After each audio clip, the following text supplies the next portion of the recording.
Welcome back you all guys on English zone. And आज का हमारा वीडियो है ब्रिटिश लिटरेचर से रिलेटेड कुछ एग्जाम पॉइंट्स फैक्ट हम डिस्कस करेंगे आज के इस वीडियो में। और वो एग्जाम पॉइंट जो फैक्ट्स हैं वो वन लाइनर क्वेश्चंस के वे में होंगे, जो कि डिटेल्स में इसका हम जो फैक्ट्स है, इससे रिलेटेड जो इन्फॉर्मेशन है या इससे रिलेटेड जो भी पॉइंट्स आज हम डिस्कस करेंगे उसका हम क्विक फैक्ट भी डिटेल में डिस्कस करेंगे। उससे रिलेटेड हम आपको इंपॉर्टेंट फैक्ट्स बताएंगे, उसको जरूर आप नोट डाउन कर लीजिएगा। और चलिए वीडियो स्टार्ट करते हैं, एंड तक आप बने रहिएगा चैनल के साथ में। और साथ ही साथ एक इम्पॉर्टेंट इन्फॉर्मेशन आप सभी के लिए, अनअकैडमी की तरफ से mega offer UGC NET aspirants को दिया जा रहा है। आप अगर अनअकैडमी का प्लस सब्सक्रिप्शन ज्वाइन करते हो, परचेज करते हो 6 मंथ्स के लिए, तो आपको एक्स्ट्रा 1 मंथ आपको फ्री मिलेगा। मीन्स आपका ओवरऑल 7 मंथ हो जाएगा अगर आप अनअकैडमी प्लस सब्सक्रिप्शन परचेज करते हो अनअकैडमी के प्लेटफॉर्म पे जाकर के, जो कि इंडिया का लार्जेस्ट लर्निंग प्लेटफॉर्म है। इसके साथ ही साथ जो एस्पिरेंट्स यूजीसी नेट एग्जाम के लिए जा रहे हैं और वो 12 मंथ का सब्सक्रिप्शन लेना चाहते हैं, प्लस सब्सक्रिप्शन लेना चाहते हैं, तो उनको 2 मंथ्स का एक्स्ट्रा आपको यहाँ पे बेनिफिट मिलेगा। मीन्स 2 मंथ्स आप एक्स्ट्रा उस पे बेनिफिट अवेल कर सकते हो, क्लासेस वहां पे ले सकते हो प्लस सब्सक्रिप्शन ज्वाइन करने के बाद में। तो 6 मंथ पे 1 मंथ की फ्री क्लासेस एंड साथ ही साथ 12 मंथ्स पे 2 मंथ्स की एक्स्ट्रा क्लासेस आपको यहाँ पे फ्री क्लासेस आपको अवेल हो जाएंगी अगर आप अनअकैडमी प्लस सब्सक्रिप्शन ज्वाइन करते हो। वैलिड है, ऑफर की जो वैलिडिटी है 14th ऑफ फेब से लेकर के 16 ऑफ फेब तक है, 2022 तक।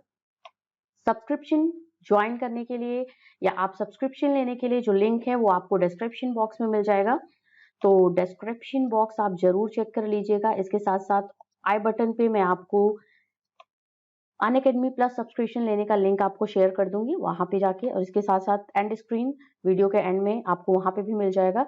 तो ये बहुत मेगा ऑफर है आप सभी एस्पिरेंट्स के लिए, यूजीसी नेट एस्पिरेंट्स के लिए। तो जल्दी जल्दी से आपको जो लिंक दिया गया है डिस्क्रिप्शन बॉक्स में आई बटन पे, उसको क्लिक करके इस ऑफर का आप फायदा उठा सकते हो। और यूजीसी नेट का जो सब्सक्रिप्शन है, प्लस सब्सक्रिप्शन है Unacademy India largest learning platform की तरफ से, आप उसको एडवांटेज उसका ले सकते हो, उस अपॉर्चुनिटी को ग्रैब कर सकते हो अपनी यूजीसी नेट एग्जाम की प्रिपरेशन के लिए। तो चलिए बात कर लेते हैं इंपॉर्टेंट वन लाइनर फैक्ट्स की। तो सबसे पहला क्वेश्चन हमारा है, Chaucer live during the reign of. यहाँ पे आपको बताना है कि चौसर किसकी टाइम ड्यूरेशन तक थे, किन किन राजाओं के टाइम ड्यूरेशन का ओवरऑल जो पीरियड था चौसर के स्टार्टिंग लाइफ से लेकर के एंड लाइफ तक का, तो किन किन राजाओं के टाइम तक वो थे, कौन कौन से राजा उनके टाइम में हुए थे या किंग उनके टाइम पे इंग्लैंड की थ्रोन पे एक्सेस हुए थे, तो उनका एक्सेशन हुआ था।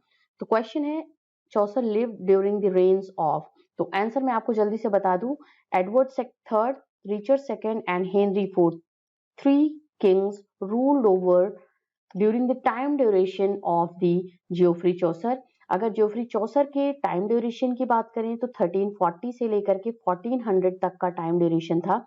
ये है इनका बर्थ ईयर, ओके, एंड ये इनकी डेथ ईयर है। तो ये इंपॉर्टेंट फैक्ट जियोफ्री चौसर से related. Geoffrey Chaucer live during the reign of the Edward third, Richard second and also Henry fourth.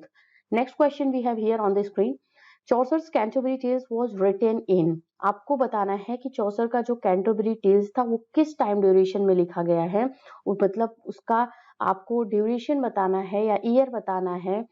इसका जल्दी से हम आंसर कर लेते हैं। It was started writing from 1385 onwards, means 1385 से लेकर के ये 1400 तक के टाइम ड्यूरेशन तक इसको लिखा गया था।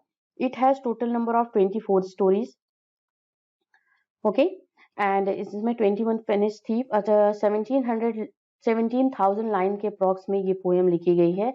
And this is the magnum opus work of Geoffrey Chaucer. Canterbury tales है जो कि स्टोरी है, 24 स्टोरीज में इसको डिवाइड किया गया है।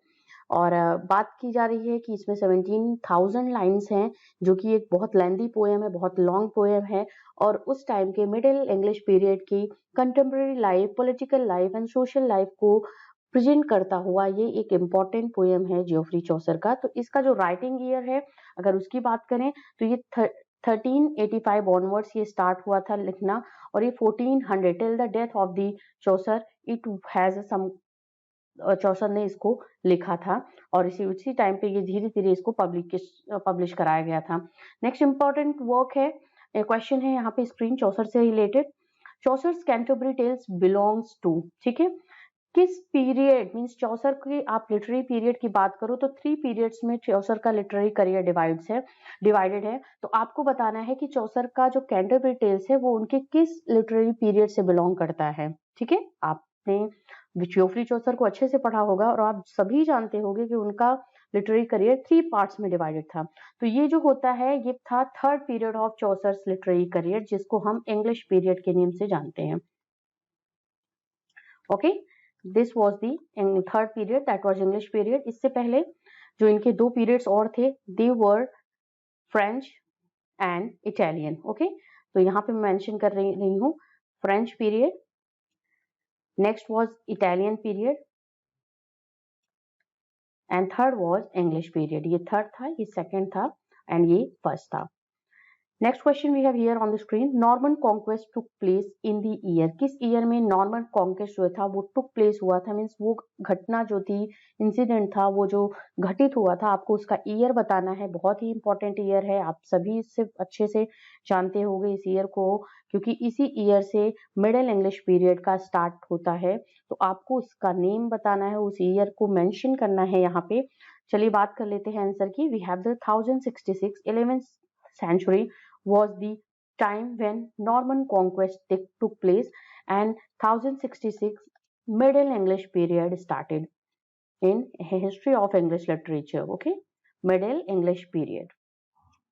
Next बात करते हैं number 5। here we have Dryden's All for Love is based on Shakespeare's। ये आपको बताना है कि ड्राइडन का जो ऑल फॉर लव ये जो ड्रामा है ये शेक्सपियर के किस वर्क से पे बेस्ड ऑन है, किस वर्क से इसको अडॉप्ट किया गया है, आपको उसका आंसर देना है। बहुत ही फेमस वर्क है जॉन ड्राइडन का, और ये जो है आंसर है इसका Antony and Cleopatra. Dryden's All for Love is a heroic drama, ठीक है, ये एक हीरोइक ड्रामा है जो कि लिखा गया है 1667 में, ठीक है। This is in blank words, ये ब्लैंक वर्ड्स में है जो कि ड्राइडन ने लिखा है।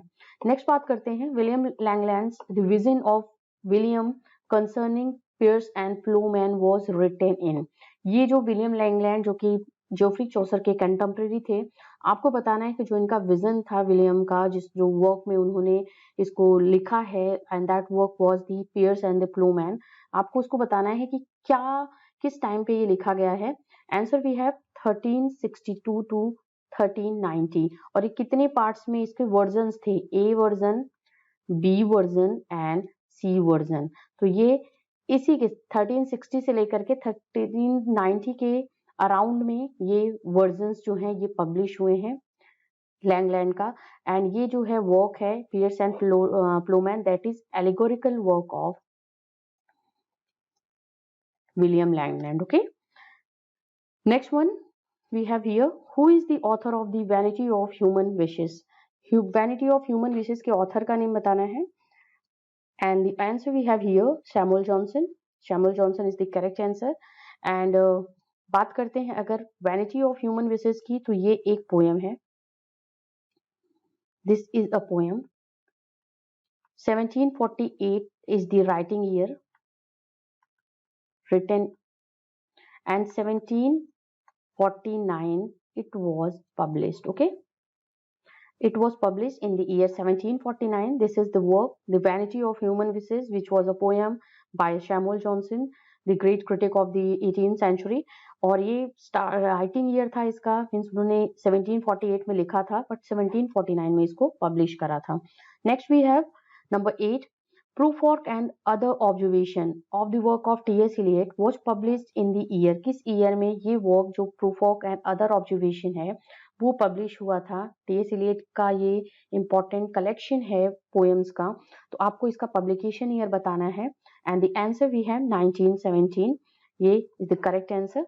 1917 का है ये वर्क, और ये जो वर्क है वो बेस्ड ऑन है, this is related to the sickness of modern civilization. Modern civilization के बारे में इसमें बात की गई है। After the second world war किस तरीके से ये अफेक्ट हुआ world after first and second world war, उसके बारे में प्रूफॉर्क एंड अदर ऑब्जर्वेशन में टी.एस. एलियट ने बात की है। तो ये मॉडर्न सिविलाइजेशन के ऊपर ये वर्क है, ये पोएम है।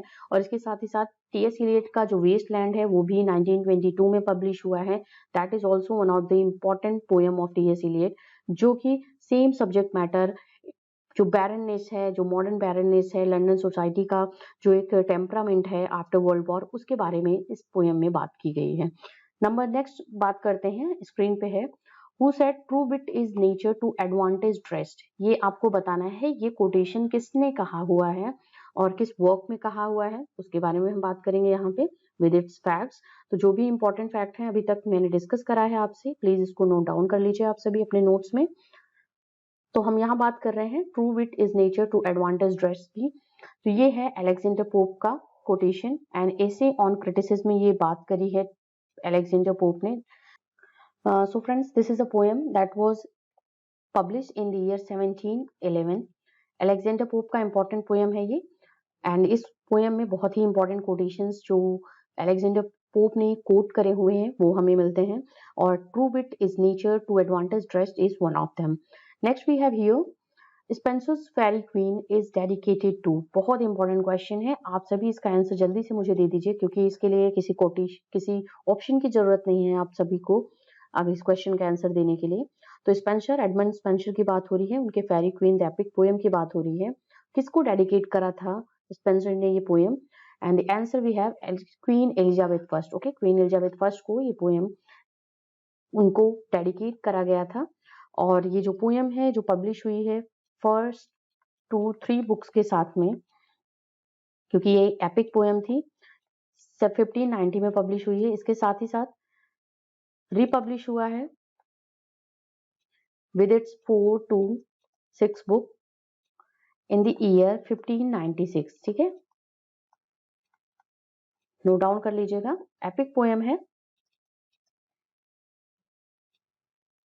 ओके, तो यहाँ पे इंपॉर्टेंट फैक्ट इस क्वेश्चन से रिलेटेड, फर्स्ट 2-3 वीक्स जो इस एपिक पोएम का है एडमंड स्पेंसर की फेरी क्वीन का, वो 1590 पे पब्लिश हुआ है। इसके साथ ही साथ 4 to 6 बुक 1596 में पब्लिश हुआ है, इसको रिपब्लिश करा गया था। और ये एक फेरी क्वीन एक एपिक पोएम है जो कि एडमंड स्पेंसर ने डेडिकेट करा था क्वीन एलिजाबेथ को। Next we have question, Ben Jonson is known for his. Ben Jonson किस वजह से इंग्लिश लिटरेचर में जाने जाते हैं, या उनका एक राइटिंग जो ड्रामा लिखने का उनका वे था, कौन सी टेक्निक को, कौन सी लिटरेरी फॉर्म को यूज करा करते थे, आपको उसको आंसर देना है। तो we have the correct answer, that is comedy of humours. Okay, comedy of humours is the correct answer.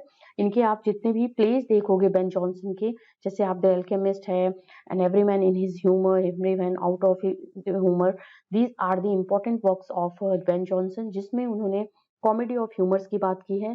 Humours आप सभी समझते हो, that is a kind of a liquid thing in the human body, और इसकी जो एक absence या आप कह लो इसमें जो इम्बैलेंस होता है किसी भी ह्यूमर का, जो 5 ह्यूमर्स हैं ह्यूमन बॉडी में पाए जाते हैं, उसमें अगर इम्बैलेंस होता है तो एक कैरेक्टर या जो ह्यूमन होता है वो किस तरीके से रिएक्ट करता है, उसमें किस तरीके से एंगर उसको ज्यादा होता है अगर इम्बैलेंस होते हैं इन 4-5 लिक्विड में से किसी एक का भी।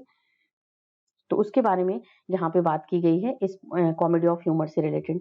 Next one we have restoration age begins in. किस ईयर में रेस्टोरेशन एरा का स्टार्ट होता है, इसका आंसर देना है आपको, और बहुत इंपॉर्टेंट क्वेश्चन है ये।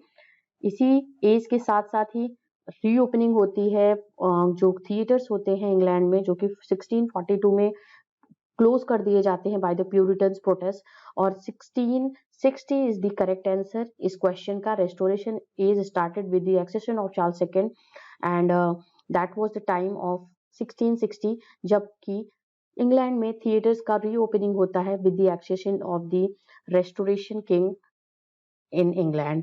और फ्रेंड्स यहाँ पे हमने important facts, one liner facts question discuss किए, इसके फैक्ट्स डिस्कस करा, जो भी इंपॉर्टेंट इन्फो चाहिए था, इंपॉर्टेंट जो क्वेश्चन से रिलेटेड कंटेंट्स थे वो सब हमने आपको इस वीडियो में डिस्कस करा। प्लीज ज्वाइन कर लीजिए Unacademy plus subscription, UGC NET aspirants के लिए है। आप 6 मंथ्स का ज्वाइन करते हो तो आपको 1 मंथ का सब्सक्रिप्शन फ्री मिलेगा। Plus subscription. इसके साथ ही साथ अगर आप 12 मंथ्स के लिए अनअकैडमी की तरफ से यूजीसी नेट का प्लस सब्सक्रिप्शन लेते हो तो आपको 2 मंथ्स का सब्सक्रिप्शन फ्री मिलेगा। लिंक आपको डिस्क्रिप्शन बॉक्स, साथ ही साथ आई बटन और एंड स्क्रीन पे मिल जाएगा। आप वहां से चेकआउट कर सकते हो इस बेनिफिट के लिए, जो कि Unacademy India's largest learning platform की तरफ से आप सभी यूजीसी नेट एस्पिरेंट्स को प्रोवाइड किया जा रहा है। मिलते हैं नेक्स्ट वीडियो में। Till then keep watching and keep learning English zone.